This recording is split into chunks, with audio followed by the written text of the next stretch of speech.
Discuss कर रहे हैं उस टॉपिक को आप पहले क्या करिए, अभी चलाना नहीं, टाइम चलाना। उस टॉपिक को आप पहले से पढ़ते आओ, याद करने का तरीका। जैसे मान लीजिए आपके पास कोई बुक है, लक्ष्मीकांत की बुक है, लक्ष्मीकांत की बुक में आओ। जैसे मान लीजिए मैं कंपैरिजन ऑफ कॉन्स्टिट्यूशन पढ़ा रहा हूँ, संविधान की, भारतीय संविधान का अन्य देशों के संविधान से तुलना। तो देखो लास्ट वाले उसमें दिया होगा, है कि नहीं? किसी के पास किताब है तो उसमें देखो लास्ट में कंपैरिजन ऑफ कॉन्स्टिट्यूशन दे रखा है। तो जो मैंने पढ़ाया उसको आप पढ़ो।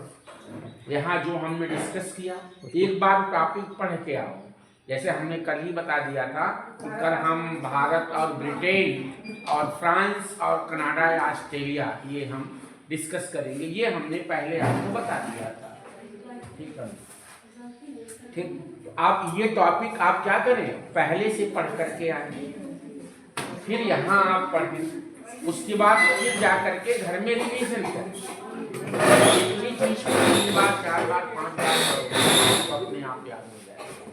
यही किसी भी चीज पे आप करने का एक यही तरीका है, उस चीज को आप बार बार करें और कोई रास्ता नहीं, ठीक है? बस एक तरीका यही कि पहले से टॉपिक को एक बार पढ़ के आइए, समझ में आए या ना आए। और एक बार जब क्लास में पढ़ाया जाता है तो जो उसमें चीजें समझ में नहीं आती हैं उसको नोट करके रख लेना चाहिए कि जब ये टॉपिक पढ़ाया जाएगा तो हम ये टीचर से पूछेंगे कि सर ये बताओ इसका मतलब क्या है, ये हमें समझ में नहीं आया। मोस्टली बच्चे करते क्या हैं, घर में किताब भी नहीं खोलते हैं। ये सच्चाई है, वो घर में बुक्स को ओपन ही नहीं करते हैं और सीधे कहाँ चले आते हैं, क्लास में। एक तो पहले से भी नहीं पढ़ा हुआ है टॉपिक, और पहली बार जब क्लास में पढ़ोगे फिर कहाँ समझ में आएगा। पहले उस टॉपिक को जो एक दिन पहले, इसीलिए आपके ग्रुप में शेड्यूल डाल दिया जाता है और टीचर भी बता देता है कि अगला टॉपिक हमें डिस्कस करेंगे। इट मीन्स कि उस टॉपिक को एक बार घर में देख करके आइए, समझ में जो आता है तो ठीक, ना आता है तो ठीक। जो चीज़ें उसमें कुछ नई लगे, हमने ये चीज़ के बारे में हमें नहीं पता है, उसमें 10, 15, 20 जो भी उसमें कीज पॉइंट है उसको नोट कर लीजिए। जब टीचर पढ़ाता है तो उसको देखते रहिए कि क्या टीचर ने पढ़ाया, क्या छोड़ दिया। फिर उस पॉइंट्स को आप रेस करिए कि सर ये वाला पॉइंट इसमें था, नहीं आया, इसका क्या मतलब है, ऐसे होता है। वैसे यहाँ तो आएंगे लोग, अपना बैंड बाजा बजाएंगे और बारात आ गई, बैंड बाजा बज गया, उसके बाद पैसा तैयार और निकल लेंगे।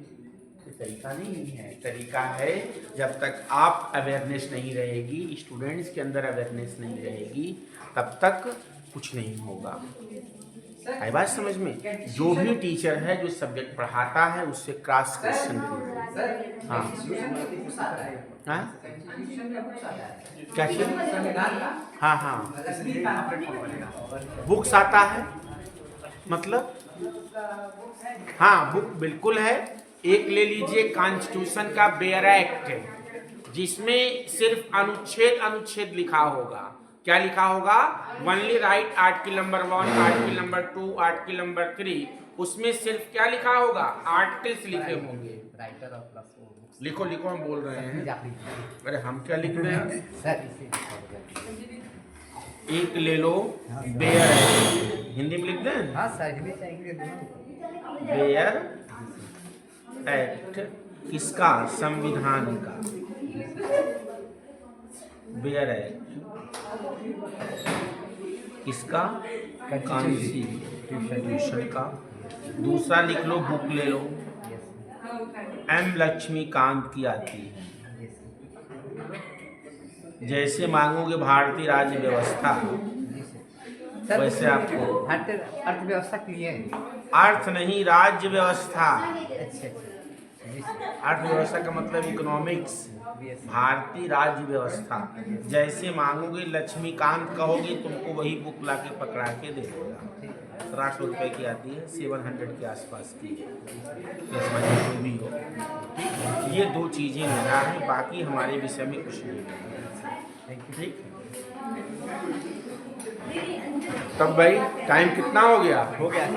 हो गया। चलो भाई शुरू कर।